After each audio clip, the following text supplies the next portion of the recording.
Good afternoon, good evening, or good night, whenever you're listening to this podcast. This is the Brief Nerdity Podcast. I am your host, Ryan Bird. Joining once again is my good friend, Trent. Hello. And joining us once again is our also good friend, Ted. Hey, guys. How's everybody doing? Excellent. Fantastic. Excellent. You're channeling your inner Mr. Burns there. I see, Trent. Or not. Sorry, I muted myself because I was typing. I'm kind of always channeling my inner Mr. Burns, and inner meaning like super poor. But like I've got his mannerisms, but not any of the money to back it up. Oh, that's sad. That's kind of important. It's much better to be the other way around. Right? I'd much rather be a rich, nice guy. All right, well, let's get things started with our round robin this week, continuing our Halloween theme, but we're in October now. Woo, October! Time to post out the Christmas questions, right? No, that's November's topic. All right, well, this week's topic is the candy we were always the happiest to receive in our trick-or-treat bag. So, we all had our candy that we'd give. We'd be like, we don't want that. But, when you saw that candy enter your bag as a child, what was your absolute favorite? And it's pretty much just another way of saying what's your favorite candy, but, 100 grand bar. No doubt. 100 grand bars would not make it home. Really? Yep. Oh. They would go in the bag and they'd go in my mouth. And they just wouldn't make it home. It's weird. I don't think I got 100-gram bars very often. I know exactly. But when I did, it's like the Holy Grail. Nice. For me, I have to go just the giant Reese's. Not the giant, but just the whole peanut butter cups. The single peanut butter cup singles. Those they have those tiny fun size ones that are like the size of a large marble. Yeah. They're okay, but the chocolate to peanut butter ratio is just not quite there. It's not right. You're right. So, but to get a whole size single peanut butter cup was mine. See, mine there's always this one house in this nice-ish neighborhood a few blocks away where the lady would always give the full-size Snicker bars, and she was the best. Full size is so cheating. Huh? Full size is so cheating, but that's okay. It is not. You just stock up a few weeks beforehand, or a few months, or however long candy lasts. Aren't we glad we're just adults now? We can go and gorge ourselves on candy whenever we want. I know. I was thinking about this question earlier, and I was like, you know what? I could just go to Walmart and buy a handful of any candy I feel like. Woo! And I don't. And it makes me sad. Yep. Life's cruel like that. It is. I have to pay for things like rent and insurance and calorie counting. Ugh. All right, well, what are you playing this week? I'll go ahead and get started off. I didn't play much. I did a lot of traveling this week, but I did finish off Sonic. So my opinion of it is pretty much the same as it has been on the previous podcasts. I thought it was a really good, faithful recreation of the best features of the Sega Genesis Sonic games. But that being said, I wasn't a big fan of them back then, and so I was pretty neutral on the game at this point. So, but I'm happy for the Sonic fans who love the Sega Genesis era Sonic games, and happy they were able to have a game like that they could call their own. I would be just as ecstatic if they made a new Super Mario Brothers game, but it was off the same engine as Super Mario World. I'd be going crazy. So I could appreciate their happiness and fandom. So nice. I just purchased Cuphead today, so I will be playing that soon. I hear that tutorial level's killer. Yep. You gotta learn to jump and dash. Yeah. It's like patting your head and rubbing your tummy at the same time. It's a lot more difficult than you'd think. I know. I saw one guy try it and he just couldn't do it. It was just crazy. So good luck. Yeah, I'll do my best.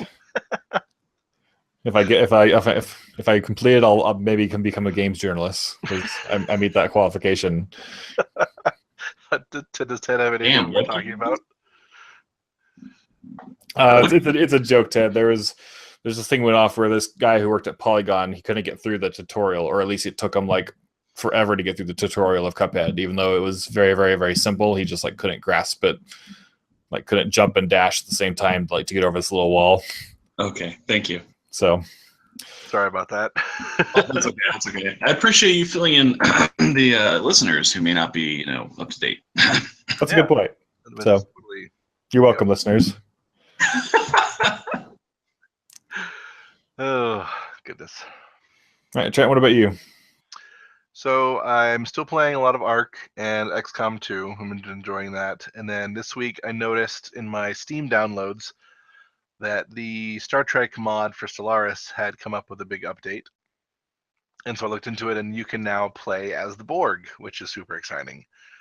Nice. So it's funny that it's timed almost perfectly. And I don't know if they did this on purpose, because the new mod I don't think uses a ton of the same functionality as the new update, but Stellaris also released a new $10 story pack / mini DLC where they add in the ability to play as a fully customized AI race from the start. Like there's kind of like an ascendance path you can take in other playthroughs where you become like cybernetic and then fully AI later. But yeah, so those both happen. So I want to play through both sides of that, the regular game and then the Star Trek mod, which is super fun. Nice. I can't wait to conquer the Delta Quadrant and then go take on the Federation. Super excited. Yeah, what about you, Ted? I'm currently playing a lot of Heroes of the Storm because it gives me that same building up feel, but episodic as League of Legends, but in about a half or even a third of the time. So, because I'm trying to work on my business, and so I'm I need a break, but I don't want to dedicate a whole hour. So Heroes of the Storm kind of scratches that itch. Nice. Very nice.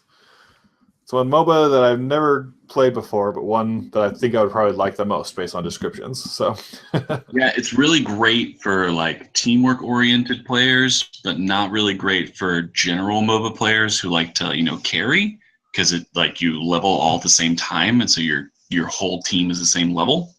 Right. So it's quite difficult to race ahead and be, dominant in the game as a single player. Nice. All right, well, on to what we've been watching. I'll start off again, talking a little bit about the new Star Trek. I'm pretty neutral on it. I don't dislike it, but I don't really love it either. My biggest complaint is just the characters right now. I don't really like any of them, even the quirky, cute character we're supposed to like. It's just eh. But she is probably the most likable still, because everyone else is pretty much an a-hole. So that kind of makes it hard to watch on some aspects, but I do like the fresh new direction they're going and the serializedness it seems to be going in, even though Star Trek has done that in the past. I haven't seen a Star Trek that does that, so, and I'm intrigued with the plot that's going on. I just hope that the main character, at least, and some of the supporting characters, grow a heart and become people. Likable. Yeah. Go ahead, Trent. Yeah. I'd say I think my favorite is the alien guy. Is it Ditto. I think. Yeah, Solarian. Yeah. Yeah, he's easily my favorite. I think he's the most believable. He's the most easy to not equate with. My brain just died. Empathize? Yeah, there you go. Empathize with. It's funny, it's always interesting how it's the alien or non-human character who's looking on to the mostly human crew that you can usually empathize the most with. I think that at least that is going well so far. Well, I mean, yeah, not only that, but I mean, he can be, even when he's a jerk, he's not really a jerk. He's really just kind of told it like it was. You are dangerous. It's Right. kind of just what he said, but at the same time, he even admits when he was wrong or when he's proud of someone. Yeah. So it could be he could be like, oh, I'm proud of you. Another character be like, whatever, I don't care. Good job, I guess. So.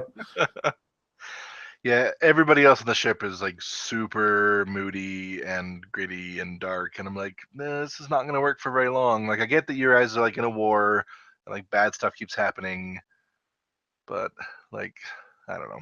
Yeah, I'm hoping they lighten up a little bit. But if you do want a show with a start, oh, go ahead, Ted.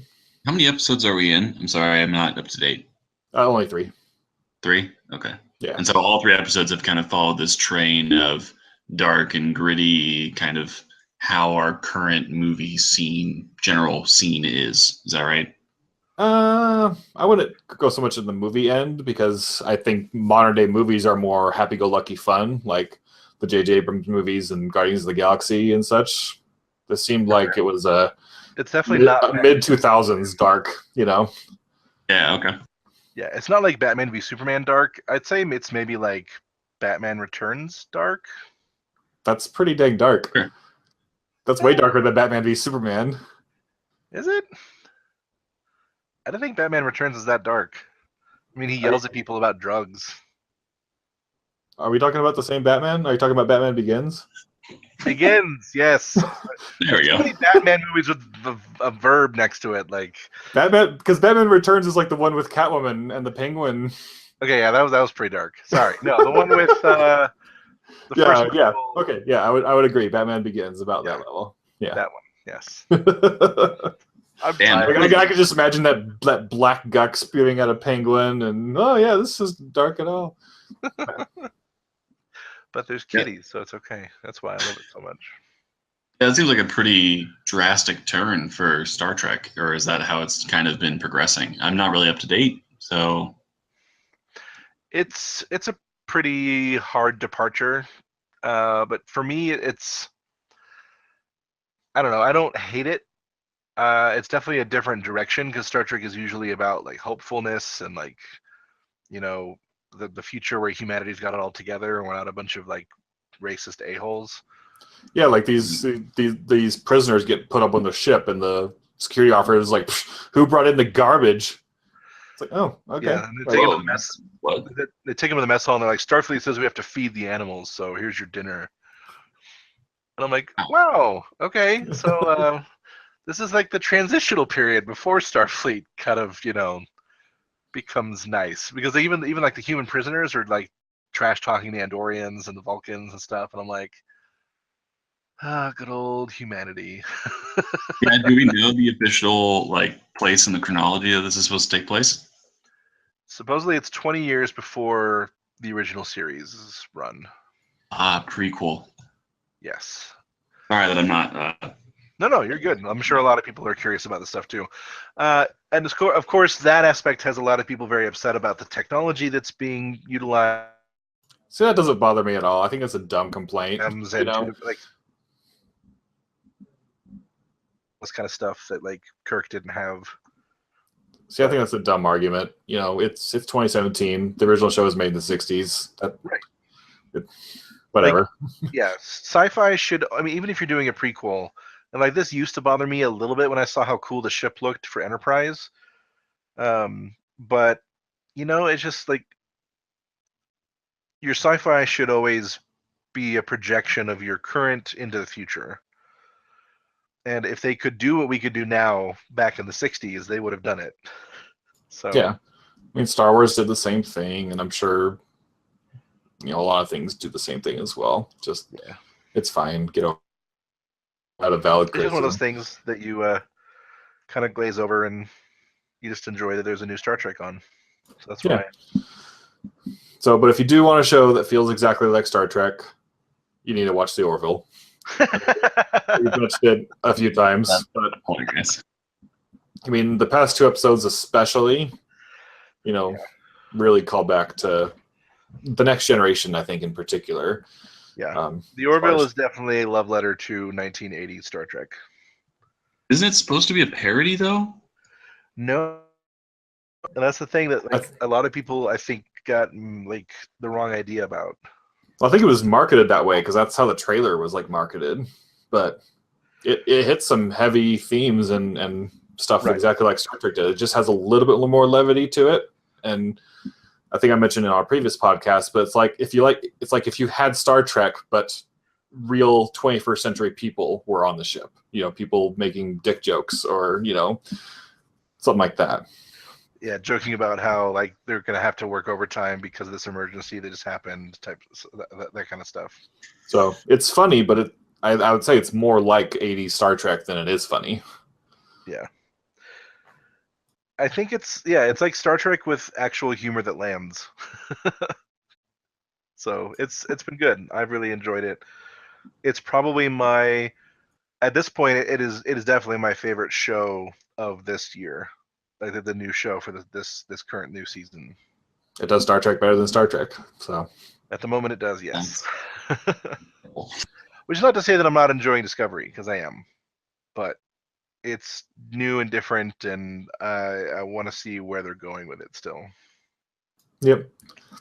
So other than that, Gotham started a couple weeks ago. There's 2 episodes out, but I watched the first one. It's fine, I guess. Hasn't really done anything super amazing yet. Just kicking off the new season, but look forward to seeing where it goes. I still don't hate it as much as the CW. What? Teenage Batman, right? Say that again. Gotham. This is about like teenage Batman. Is that right? It's more about Gordon, but a young teenage Bruce Wayne is a character in it.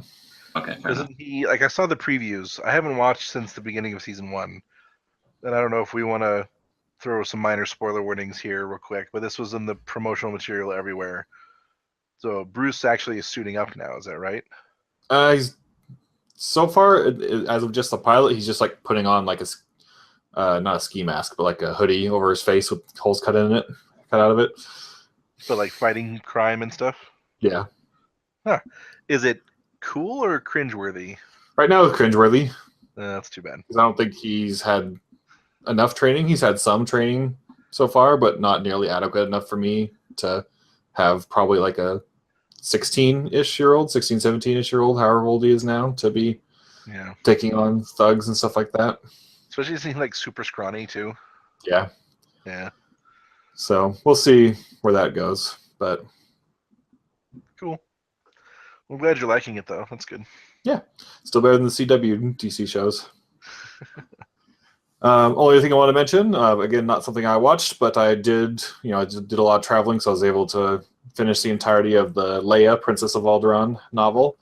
It was okay. I'd say I probably liked Phasma a little bit more, but it did, provide some insight into 16-year-old Leia's character. It kind of, I would call these minor spoilers, but I don't really think it's something that's worth not saying because it's kind of on the back of the book description. But 16-year-old Leia, at that point, she still doesn't know about the rebellion. All she knows is that her parents start being distant and start going to lots more dinner parties with Mon Mothma and stuff like that. And so Leia has to kind of figure out what's going on and then figure out where she stands in the rebellion once she makes the obvious discovery.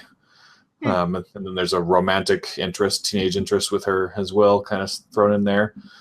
And then there's a character you get to know really, really well. It's I don't want to say a side character, but not really a main character either. Maybe a supporting character. That's pretty much exactly like Luna Lovegood from Harry Potter. But she's actually Laura Dern's character in the upcoming Last Jedi. So it was interesting to get a little insight on that character before the movie. So nice. So yeah, it was pretty good. I believe this week another Star Wars novel comes out. It's from a certain point of view, it's the 40 short stories revolving around characters from A New Hope. And then I still need to read the Battlefront 2 prologue. I plan to read that right before the game comes out. So I basically have a month to read both of these, a little bit more than a month to read both of these. Sweet. Well, I mean, you have technically until December to read the first one, right? Yeah, but I'm getting through these pretty fast. I could generally finish one in a week. Nice. So at least that's been, I finished Phasma in a week and then I finished Leia in a week. So, Very cool. with a few podcasts sprinkled in there, like maybe 2 weeks for each. So we'll see though. That's about it for me. Nice. Cool. Well, I'll go ahead and go next. So obviously we've talked about Star Trek and Orville already. I'm starting to catch up on my Netflix queue a little bit now that I'm kind of between shows that I am catching up on and the shows that I'm not really putting much effort into catching up on. And so I thought I was going to get into House of Cards, but then I got to Netflix and saw the poster for Grace and Frankie, which is a show that I adore. And I hadn't watched season 3 yet, so I'm almost done with season 3 of that. I started it this week. That's a mood switch. A little bit. So for those of you who don't know, Grace and Frankie has Lily Tomlin and, of course, I'm going to forget her name right now. It's the same lady that she was in 9 to 5 with. Her anyway, it's a comedy about two women whose husbands fall in love with each other, and so they divorce their wives and get married to each other. And so it's these women who are not very close and are kind of thrust together into this weird situation. Jane Fonda. So I don't know how I can remember that name. So it's Lily Tomlin and Jane Fonda. They become friends over the, gay affair that their husbands have together. And it's a hilarious, but also sometimes heartbreaking show. And so it's really, really good. I recommend it to everyone. Nice. So that's kind of what I've been Nice. watching. All right, Ted, what about you? I'm currently watching Leverage, which is kind of an older show. Basically, it's like the way I approach it is like Mission Impossible meets Sherlock Holmes, kind of. So Interesting. basically, a bunch of like master criminals come together to do stunts and heists and things, but generally for the underdog. So, for example, like someone gets gypped by their insurance company, the team then comes together to make this kind of elaborate plan to make the whole insurance company like go under. And so it's like pretty an interesting. And the good thing about it is that they don't tell you all the steps like while it's happening.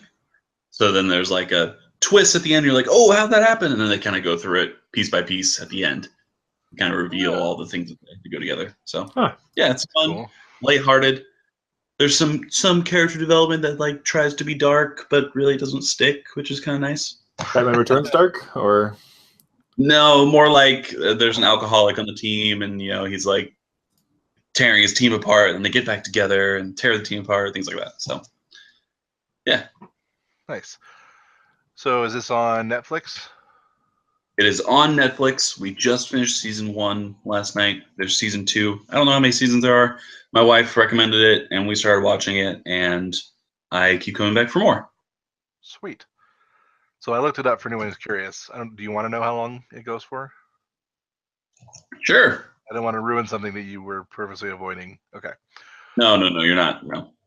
So apparently it went 5 seasons from 2011 to 2012. I'm so excited.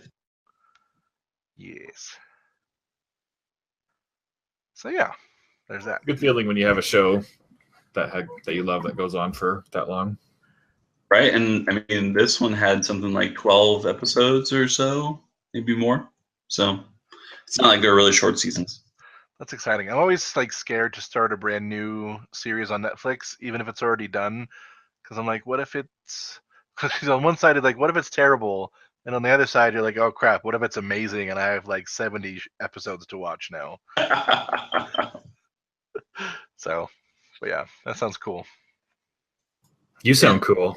Oh, thanks. Oh, All right, let's get on to the news. So first off, there was a new big Battlefront trailer. Technically 2 now, because there's another one today. But they talked about all the different maps and modes and characters and everything like that. So they basically showed off a lot. They had prequel era maps such as Camino, Kashyyyk, and Theed. Original trilogy maps like the Death Star 2, Endor, Mos Eisley on Tatooine, Yavin 4, and Hoth. And then for The Force Awakens, they had things like Starkiller Base, Jakku, and Takodana. And then they showed off some like space battle modes, like especially one at the Death Star 2 looked awesome, and one kind of in like an asteroid field with Star Destroyers and stuff. It looks amazing. Like, dude, it looks amazing. And by that, I mean, did you see those graphics? Yep.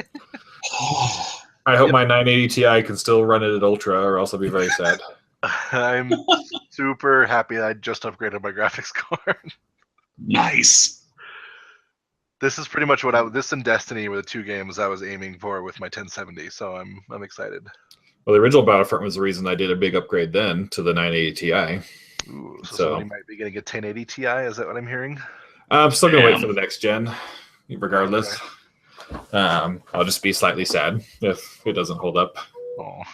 But that being said, I'm pretty sure it will because their games in the past have been extremely well optimized. Yeah. Well, So, I mean, it's not going to look any worse than Battlefront 1 did, and the graphics were not Battlefront's problem. yeah. So, if anything, it'll be just as good as the last one graphically, with a ton more maps, modes, vehicles, champions, classes, everything. I'm so excited. And I've said it before, but I just don't know why the gameplay in Battlefront just didn't merge well for me.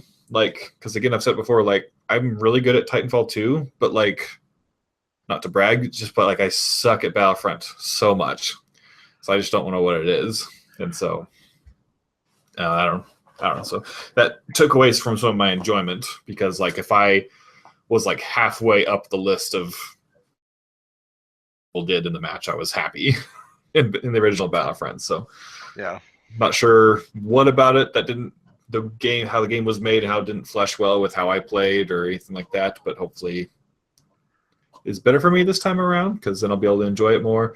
But even if I don't enjoy the multiplayer so much, all the new maps will be free, so we'll be able to hop in and play those whenever they come out. And the single player story mode looks good enough for the price of admission alone. So, Yeah. Are you Nice. planning on getting it, Ted? I don't know. I'm not really a big buyer of brand new games. Pretty sure I've talked about that before I've been on here. I'm really kind of like, wait 6 months and then buy it on Steam for 75% off kind of guy. So it's definitely possible. I have a VR ready like computer, so it should have graphically should be enough to get me going. So it's definitely a possibility because it's got such a great package that comes with it that it's definitely on the list. Nice. I could show you right now where to get it for like $42, $45. Pretty good. I'm more of like an under $10 kind of guy. That makes sense. Oh, wow. It might be a while before this game drops that low on Origin, especially. Fair. Origin likes to keep their games pricey for a while. No, Origins had some really, really good sales. I don't know. Not like Steam sales. Well, Steam has a vast library of games. Origin sells pretty much only have EA games, so Fair. that's a true statement. But I remember this year, like tons of Origin games were like super ridiculously low priced in a big sale that they had. I ended up buying like 5 things. To be fair, I haven't actually I just launched Origin for the first time since I stopped playing Andromeda, so maybe I'm being a little unfair to Origin. It's a possibility.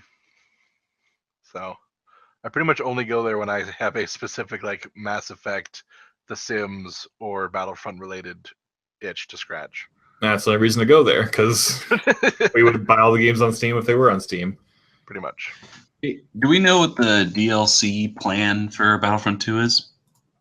They have microtransactions, so it's all going to be free. Yeah, Well, that planning on- definitely brings it even higher on my list. Yeah, they're planning on releasing a number of map packs and hero packs, I'm sure, like last time. And I'm hoping maybe some single player DLC ? If that happened, I think that would cost, but Maybe, but hopefully it won't be like $10 or something. But yeah, all the multiplayer DLC is going to be free because they don't want the player base to be segmented like last time. So, Fair. and then you'll just be able to buy boxes that will unlock like weapons and things for you. Right. Isn't Battlefront having, or this, what, did they do the cards in the last Battlefront as well? not You'd- microtransaction wise, no. Yeah, they were different. You'd earn them based off of experience, money, and achievements and stuff like that. So Oh crap! Why did I open Origin? Why do I do this to myself? Poor choices. It's like opening Internet Explorer. The Sims 4 is coming out with the Cats and Dogs expansion. Finally, F my life. Oh, bye, Trent. We won't be hearing from him for the rest of the night. It's not out yet, luckily. well, speaking of cats and dogs, let's switch over to it. Oh, God. Oh. It made news again this week in the fact that it topped $500 million worldwide, making it the highest grossing horror film of all time. Ever. It's pretty awesome. So it totally deserves it. It was a fantastic movie. I loved it, and I'm glad to see its success, and hopefully future horror filmmakers will realize they don't just have to have a blood and guts cringe fest for it to be a horror movie. They can create a fun, good adventure movie with horror elements that could still be extremely successful with the kids. It's always those teenage kids going to see these horror movies. Nice. Darn kids. Darn, what kind of favorite if you darn kids? Did you see it, Ted? Oh no, not a chance. I'm the kind of guy who, if it's a jump scare at all, or even I might see something in the corner of my eye, I have to sleep with the lights on for a week.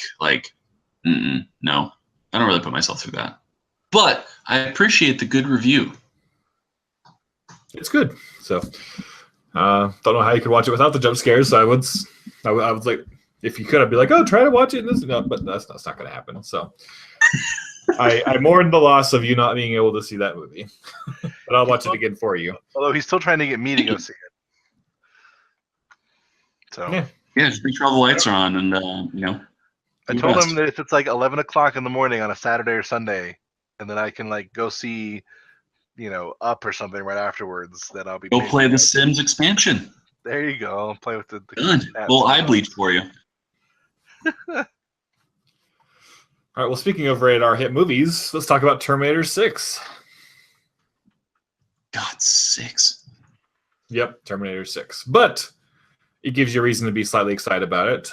As much as we roll our eyes at James Cameron's Avatar-ness recently, Terminator 6 is going to be produced by James Cameron, creator of the first two Terminators, the good ones. And it's ignoring movies 3 through 5 completely, a.k.a. this is just going to be a sequel to Judgment Day. So that seems like an interesting turnaround, like a workaround. Yeah. So the fact that he's behind it and he's only made good Terminator movies, and the fact they're kind of just ignoring 3 through 6, I think it's all signs point to good on this one so far. I'm also one who didn't hate the recent Terminator movie, so I'm sure I'll like it no matter what. Nice. I'm excited for it. I've always enjoyed any of the Terminator movies that I've seen. That includes 3 and the Batman one. What's his name? Christian Bale. That weird kind of futuristic one. Yeah. I thought it was good enough. It was a popcorn movie to me, but so I'm excited. If they can be anywhere as good as Judgment Day, then sure, bring it on. Bring it on! That's right. I gotta say that Terminator was mostly, the early ones, when I was a little bit too young to be watching rated R movies, and so then I never really got on. And then all the things I heard about the other ones were generally poor. So I'm excited about this one. It might make my list. I might have to watch the first 2 in order to catch up. Have you not seen the first 2? I think I saw the first one, but it was some time ago. So they're definitely probably a rewatching. rewatch is necessary. First one is a little bit old feeling, but it's still great. But 2 hasn't aged a day besides just the 90s aesthetic. But as far as the cinematography and the action, it could be a movie that came out today and still be good. High rating. All right. So it's very, very good. Well, speaking of hit rated R sci-fi films, Blade Runner comes out this week. All signs are pointing it to being very good. I think it has a really high rating on Rotten Tomatoes. I've read a couple of reviews so far. Are you guys planning on seeing it? Yes. Do you think I never saw the first one? So do I need to see the first one? I would say yes. Yes. Okay. Is it worth seeing? I'm not the best one. Fair. That is not a selling point.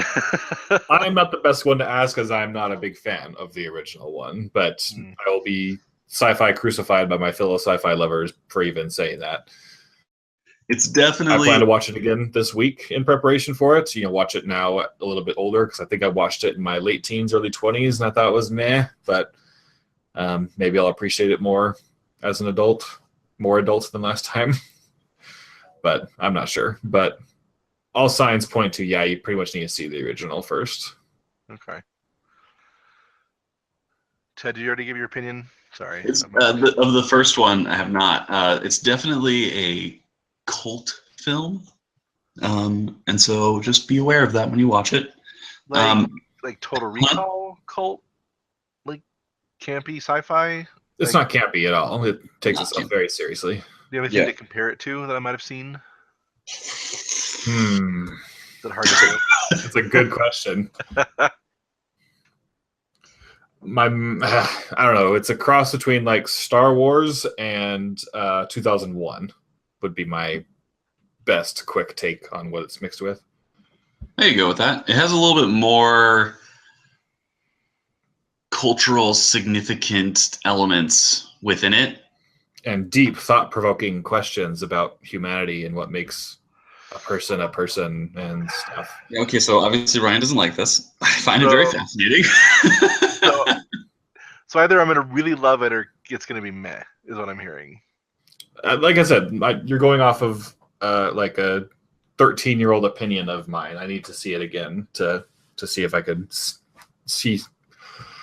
My tastes are more refined now in my later years, so maybe I'll end up liking it. But I just remember not liking it way back when I saw it. So well, maybe we should watch it before the movie comes out. Yeah, that'd be cool. See how it goes. You can help keep me awake if I get bored. No promises. But the new one has a 95% on Rotten Tomatoes right now, so take that how you will. And that you'll take it very well. Everything I've heard, granted, it's been a very limited, like Sony Select. I think it's Sony. The Select. I heard this from a video the other day that they selected a very specific group of people that they allowed to be in the opening press section. So it is really good press, but it's kind of like their hand-selected like press. So take that with a grain of salt. I'd like to see how the reviews go once it's open to everyone. I think it's pretty close. There's 55 reviews on Rotten Tomatoes so far. Right. Yeah, I guess, I don't know. We'll see. But usually only like 100 or so. A little bit more. Cool. Well, then maybe it's just amazing then. Either way, Movie Pass. See it for free. Don't care. Woo! I heard a funny anecdote from the set. Apparently, Harrison Ford punched Ryan Gosling in the face because he, quote, found him annoying. Damn. Something like that. I don't think I believe that. Well, it's funny either way, and I'm going to believe it because I want to, because that's how our society works today. Oh, whoa there. Oh. Shots Pressing fired. those deep topics to hear on the Brief Nerdy podcast. That's right. Anyway. What is real? Are we human? What makes a human? Or are we dancer? Anyway. Damn it, I was about to say that. Yes. Okay. All right. Happy stuff only. Since we love Game of Thrones and happy stuff is only involved with Game of Thrones, right, fellas? Right. Yeah. Just a small bit of news this week. The final season has an insanely huge budget, which is $15 million per episode. Holy crap. Whoa. How many episodes are in the last season? 6. 6. 6 2-hour movies of 15 mil each. Are they going to be 2 each? 2 hours each? Oh, we don't know that. But Oh, I thought I heard that at some point. Sorry. they said that they will be longer. We just don't know how long that is. Fair. But so yeah, $15 million per episode. I don't think there's gonna be a lot of sitting around and talking. No, I'm imagining it's a lot of battles. So And dragons. all the people who hated this season for the dragons and the rush pace are probably gonna be even more unhappy. Woo, unhappy. But I loved season 7, so I'm sure I'll be happy. Huh. Speaking of unhappy, the word uncanny is kind of close to that. That's what the Unreal Engine does. I know. I'm losing. I'm losing them. Don't leave, audience. I'm still here. I'm still clever and funny. I promise. What I want to be. So Ted, why don't you go and take this one, the Unreal Engine one? Dude, the Unreal Engine is making leaps and bounds with regard to graphical representation and interaction of the face, particularly human face. And I don't know if you all saw that video, but you should. Partly because their model is very nice looking, but also because of the way they do the micro expressions and the way all the muscles move on the face when one portion moves, it's absolutely incredible. And if I didn't see the cursor moving around and, moving his lip one way or the other and having his eyebrows move around, I would almost think that someone was doing like facial expression practice. Like, it's phenomenal. And it means like, it's just the way that it will affect not only graphics in games, but our understanding for like purposes of Android interaction and robotics. We're seeing a huge development here, and it should be noted. Yeah, I think it was really great looking as well. The only question I have for him is, can that be done currently in a real game versus them just focusing the entire engine and whatever hardware they have rendering that? If they're focusing all the resources onto just that face, where in current gaming they have to render a lot more things other than that face, if it's still possible. Fair. Totally fair. I don't know that. I didn't see that in the article that I saw, but either way, it's exciting for the future. Exciting. One thing the Unreal Engine does is make game development easier for others, and so if they get to the point where they could just have like that face or just realistic face animations as a built-in object for programmers to use, then pretty much every game that uses Unreal will have that or something like that built in to use at their leisure. So that's the exciting part for me. Yeah, as a tech demo, it's really impressive. The stuff that they're going to be able to do. I mean, I'm picturing. I don't know if Bethesda's ever going to use the Unreal Engine, or if they do already or not. Why are you laughing at me?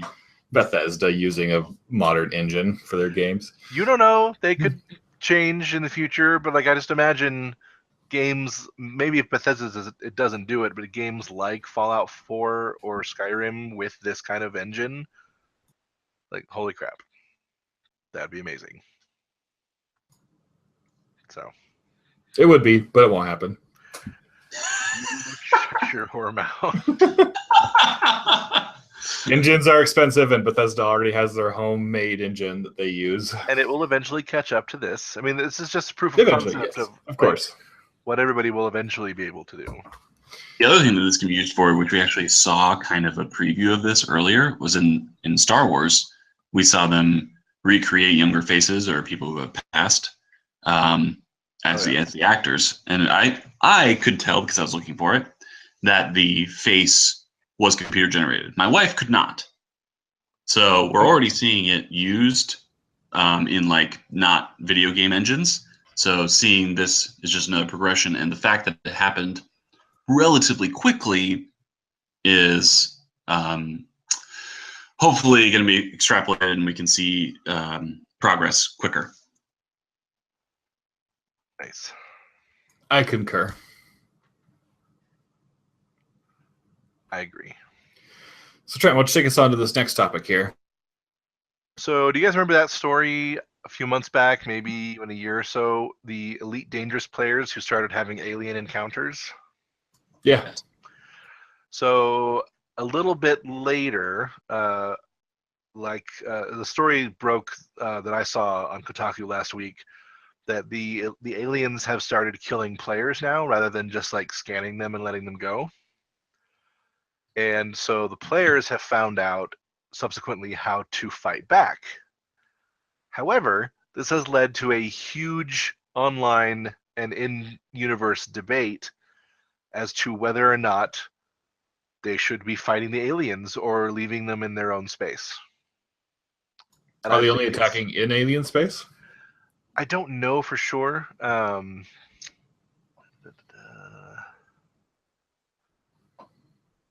I'm not positive. It's possible, but like the argument is basically surrounding like, do we have the right to kill these things? Like, should we just try to run away? Type stuff. And I thought I love the idea that such a complex like society exists inside of a video game where they have like these kind of questions.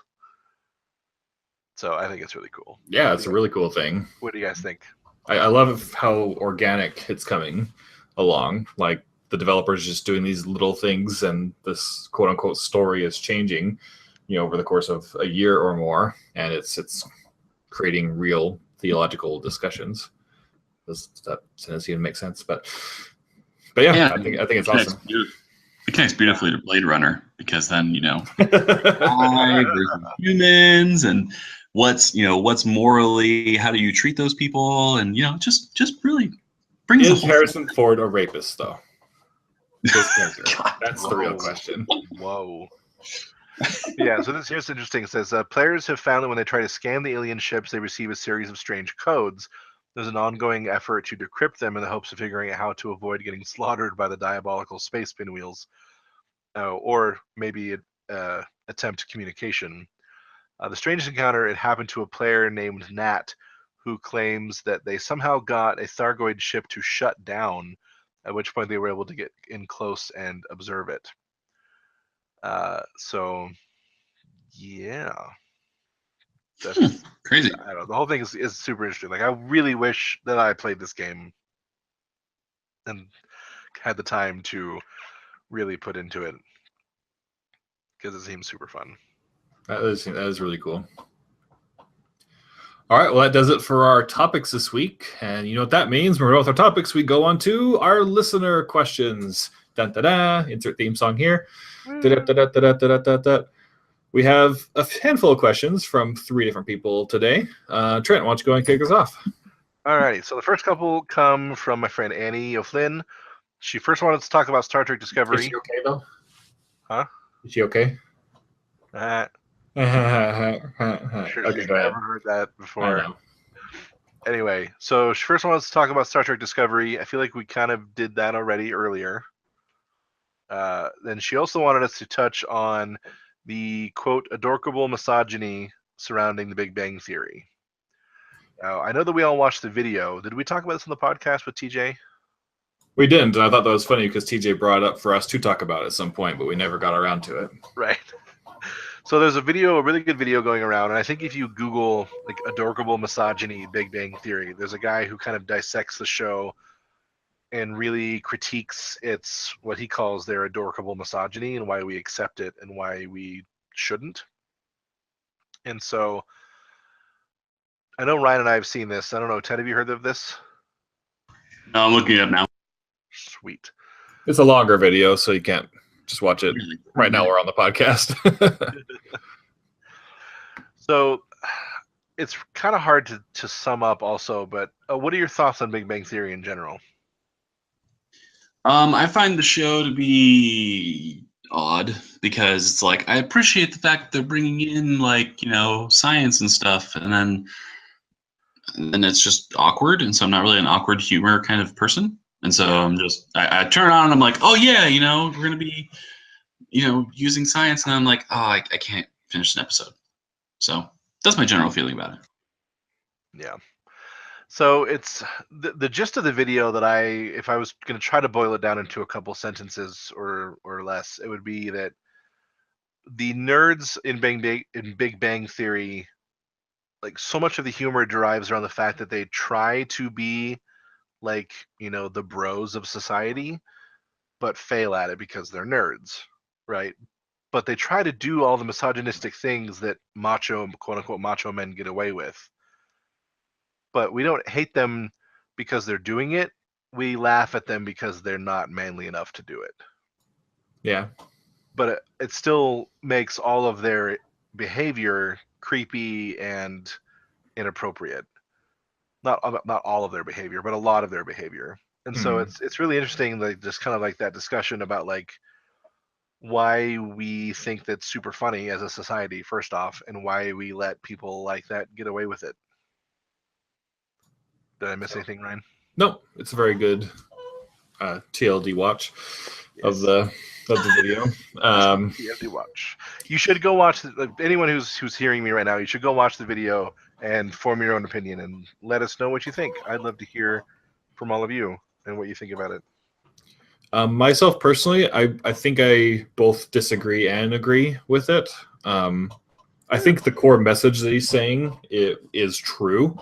So don't get me wrong there, but I think maybe about half of the examples he uses don't really drive his point. And I think the fact that he was grabbing, from 10 seasons worth of material, and he could only find those to use as examples, I think doesn't give a lot of credibility to what he's saying, even though I agree with what he's saying, so to speak. Don't really know if I'm coming off clear there.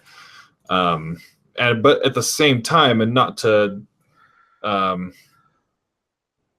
think less of the misogynistic tendencies the show has, I think the show has a billion problems, and that's just pointing out one of them. Yeah. So I don't know, just my biggest beef with the show. Sorry, did I interrupt you? No, go ahead. Okay, sorry. There was a lull. I didn't know if I was lagging.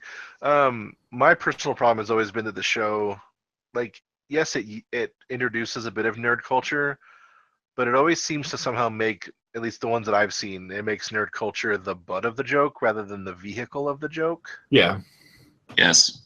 And I'm not a big fan of that because, it's my culture that they're using as the butt of the joke. So. Mm-hmm. And characters like Howard, he's definitely the most misogynistic character. Gross and creepy the entire time, but that's the joke. So are you more offended of, the way he treats women, or the way that a nerd is interpreted as, oh, look, nerds are weird when it comes to girls, and, or is it gross what he's doing? I think that's just what came to my mind, so to speak. Yeah. Yeah, I mean, I think that Howard's definitely the creepiest. I think Sheldon, who's the star of the show, is actually the most sexist. Oh, 100%. The things that he outright says about women in that show are pretty despicable, but everyone laughs. It's like, oh, he doesn't understand social norms. He doesn't know why he doesn't know what he's saying isn't funny, but haha, it's funny. Mm-hmm. I don't know. I agree with that. It's a whole thing. So yeah, so that's what we think about that video. Just don't watch Big Bang Theory. Seriously, watch anything else that's on at the same time. It needs to be dethroned, unless you love it, and despite of all of its flaws, and you love what you love. So Ben Helmers, my really good friend, wants us to first talk about our favorite horror / Halloween flicks. We touched a little bit on this last time when we talked about, well, not last time, but recently, with our Halloween traditions. But why don't you, Ted, go ahead and start us off with this one. Yeah, obviously I'm not a jump scare guy, right? So it makes my Halloween or scary movies significantly fewer. My number one that I go to almost every year is A Nightmare Before Christmas. I know some people say it's a Christmas movie. I think it's more of a Halloween movie. So it's nice. It's easy. It has, slightly scary subject. It's not really that scary. So I go to it every year. Nice. How about you, Ryan? For me, I'll do the short answer and just say Hocus Pocus. That's a good one. But outside that, I have a fun kind of story along with Halloween. That it's definitely not a Halloween movie, but it kind of became. It's not really a tradition, but just a running joke in my family and amongst friends from my early childhood. So at one point, I think I was maybe 10 or 11. I was planning on having this big Halloween sleepover at my house, Halloween night. We were all going to come to my house. We were all going to go trick-or-treating together, come back and watch a movie and eat popcorn and ice cream, play some video games, and then crash, whenever 10-year-olds crash when I had a sleepover, call it a day. And so I don't know what my mom was thinking, but she went out to go rent a movie for us. And obviously we were 10-ish years old, so I'm not sure what she expected to get when she went to the video store, but she did not bring back a scary movie. She brought back the movie Warriors of Virtue. Do either of you know what that movie is? What's it called? Warriors of Virtue. No. Okay, it was like a early '90s show about these like kids. I only saw it then, so don't quote me if I'm getting some of these details wrong. But it's about these like teenage-year-old kids who like get tossed into another dimension, and there's these like kangaroo people who know kung fu.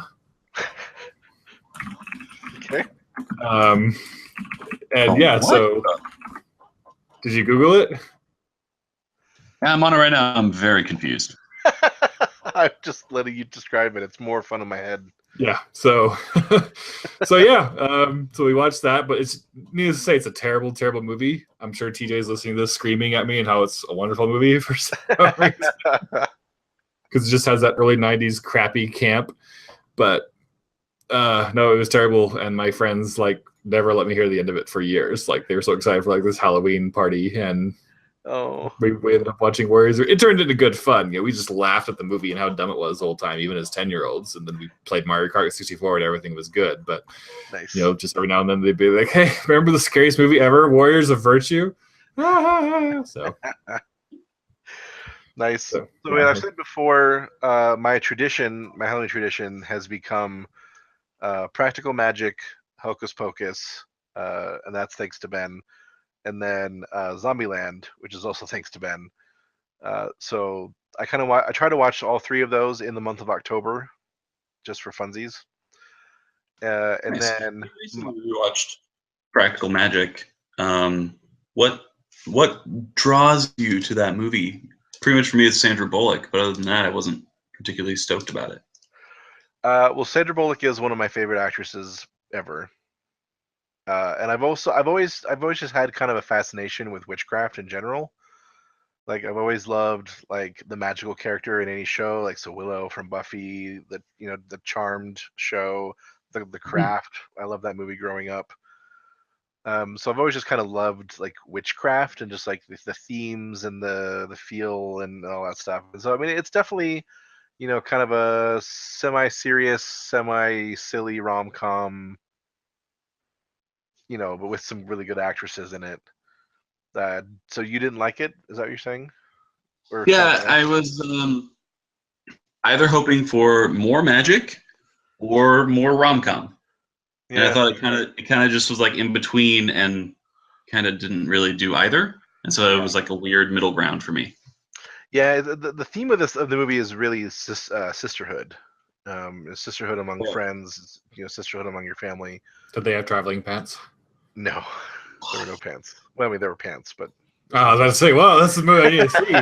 No pants, huh? Well, yeah, and it's funny to me thinking about it because, like, as a rom com, like, I don't really find any of the guys that attractive. So that's always funny that I look back and realize that. But yeah, I love the relationship that the two sisters have. I love the relationship that the two crazy aunts have. I don't know. It's just always been kind of fun. Like I watched it, when I was a teenager, and just kind of, it just became a thing that I really enjoyed watching. So, Fair enough. Maybe I'll rewatch it with the idea that sisterhood is the theme rather than rom-com or magic. There you go. And it makes the thing at the end with the circle and the phone tree and all that stuff a lot funnier and kind of neater as well. The newer one that is actually thanks to my friend Petra, that's actually kind of scary because I don't really consider any of those three that I mentioned to be horror films. And one that you should definitely watch is Trick or Treat. Yes. Hello? Yeah, Trick or Treat. Sorry, my computer lagged again. But yeah, it's a 2007 anthology horror film, and it shows like 4 different seemingly unconnected like events that are happening throughout Halloween. And it's got this creepy little kid in like a jack-o'-lantern kind of outfit walking around. Dude, that cover art is terrifying. Right?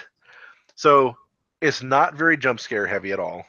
It's not. It's far from the scariest movie I've ever seen, but it's definitely a horror movie. You should watch it with Petra, our good friend, and she will Put the lights on. With that, she will be thrilled to watch this with you. So you should. I want to give a special shout out to the Disney Channel original movie Halloween Town. There you go. So, as a honorable mention on this list we're making. There you go.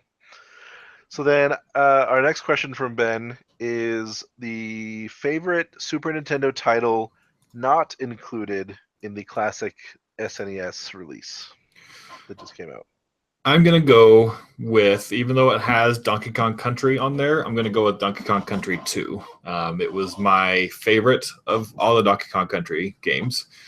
So, Donkey Kong Country 2, Diddy's Conquest would be mine. Nice. That's awesome. Did you just now get that pun? No, I've gotten the pun forever. Okay. Oh my god, how have I never noticed this? It was a pun? pretty good chuckle, so I was like, oh, I think I was speaking with someone else recently that thought it was Diddy Kong's Quest, Oh, not yeah. Diddy's Conquest. Yeah. So it blew their mind. So Yeah, good stuff. Do you have one, Ted? I actually don't, because I never really got into the SNES. I was a Sega, Shame. and then Oh, I know I went to Sega, and then I went straight to N64. So you will love Sonic Mania. well, you're a little bit younger, right? So, like, wasn't 64 like your peak gaming console when you were a kid? I'm a little bit younger than that. It was Xbox. Crap. Xbox was the main one. I did a little bit of Dreamcast, and the Sega Genesis and N64 were really my brother. So I was playing those when I was like, 6. Oh man. Well, that'll lead into our next question. But until then, Trent, what about you? So the one that I know for sure is not there that I played the crap out of with my brother when I was a kid is the Teenage Mutant Ninja Turtles. Yep. Turtles in Time game. It's funny. That's the exact one Maggie picked because I actually picked up mine today. And so when Nice. she's looking at the box, she's like, "Oh, it doesn't have Turtles in Time." I love that game. Like, I just remember like the whole bury my shell at Wounded Knee pun that I totally didn't understand as a kid. But, like in U.S. history class, we learned about the Battle at Wounded Knee, and I was like, "Oh, that's what that means." Aha! My U.S. history teacher was not thrilled with me bringing up Super Nintendo games. Yeah, I bet not. Yeah. Class. It was like, yes, Anyway. this is Wounded Knee, and you were like, bury my shell at Wounded Knee. And Pretty just like, what? I have a totally off-topic but semi-relevant story. Go for it. As a kid, I wasn't really aware of North Korea, in the early to mid 2000s, so to speak. But then the 007 movie World Is Not Enough came out, and it heavily involves North Koreans in it as the villains. And like literally that week in school, we started talking about North Korea in a history class. And I was like, so, I know them. They're the Bond Bond villains. Yeah. That's awesome. Yeah. All right. So then our last question comes from, if I can get back to the notes. Spencer Dixon. Yes, my friend Spencer, who asks SNES Classic, yay or nay? And then retro throwbacks and Nintendo's new business models of making retro consoles, mobile devices, etc. I give this a hard yay. Ooh, a hard yay. Yeah, I mean, I was talking with someone else. I don't think there exists in the history of video games a better video game collection, in a single purchase, so to speak, than the SNES Classic. Nice. There are probably over 10 games on there that are probably my top 50 games of all time. I would say. I mean, just kind of estimating. I didn't pick exactly some of my top 50 games of all time, but when you have things like Super Mario World, Super Metroid, Legend of Zelda, Link to the Past, Final Fantasy VI, Donkey Kong Country, like all in one single package, like that's pretty much the best value you could ever get for buying a collection of games. And not only that, you get the 2 controllers, which are exactly the same controllers that the games were originally made for, and just a fun little mini SNES if that's your bag too. So I think it's highly worth it, and for those who aren't heavily into piracy and doing ROMs and emulators and things like that, it's perfect for them. And also for me in particular, buying one for my nephews. They've never experienced these games before, and they had a lot of fun with the NES Classic, and I'm ready for their minds to be blown with the Super NES Classic. Nice. So that's my take. And Teddy, you need one too. If you haven't played most of these games, you need it. Okay, I will. I'll put on the list. My list grows longer every time I get on this show. And per game, it's less than $10 a piece. $10 a piece. So it fits Hey. the $10 game rule. Now you're speaking my language, Trent. Yeah, I would say with regard to this trend, obviously the trend has so far been mostly with games that I'm not, nostalgic for. But if they started doing things like, if they're going through their generation list, if we start seeing N64 games, like I have an original N64 in my house. The problem is that my TV is now very relatively high resolution, and the system is not. And so when I plug it in, it's like horrid graphics. Like I can't even see them. I can't see the characters. Yep. And so because everything's stretched and distorted. So if they come out with an N64 with the whole pack of the best games and it works with my TV, yeah, I'd probably buy it and I'd probably go for it. So fun fact: there's like a little $60 like up converter device that you could plug in SD sources to, and it converts it into a nice, clean HD format. Obviously, the games don't render in like 1080p, but it just makes it look at its 240p or whatever resolution N64 was, better, or just at least sharp and clean on a HDTV versus plugging it in directly. Holy crap! I'm looking at the games in the SNES pack for the first time. Right? There's so many that I want to play. Right? Like my brother and I played Contra until we beat it, which was really hard back then because video games were actually difficult. But like freaking Kirby Superstars, my favorite Kirby dream, or my favorite Kirby game ever. Mega Man X, Mario RPG, like holy crap! Yeah, it's the best collection of games of all time, in my opinion. Amazing. And the thing about it versus the NES Classic, the NES Classic had, a few dozen really good games, but not all of them have aged well enough to play in a modern setting. I mean, as great as the original Metroid was at its time, it's not really easy to go back and play now. I think TJ and I talked about that we'd much rather play the remake on Game Boy Advance, Metroid Zero Mission. And a lot of the games are like that, but I feel the Super Nintendo hit the pinnacle of two-dimensional gaming. Games like Super Metroid, Zelda Link to the Past, Donkey Kong Country can be played as if they came out today, maybe as like more indie titles, but they still play really, really, really well. And yeah, they don't look that different from like Hollow Knight, for example. Yeah. Or other games like that. And the fact it comes with features like save states and even like a rewind feature where you could rewind like back 30 seconds to try something again without getting hit or whatever. Yeah, that's pretty awesome. It has a rewind feature. Yeah, so definitely need to get it. And to all of you listening, you need to get it too. It's wonderful. Is it possible to get? How the store's been?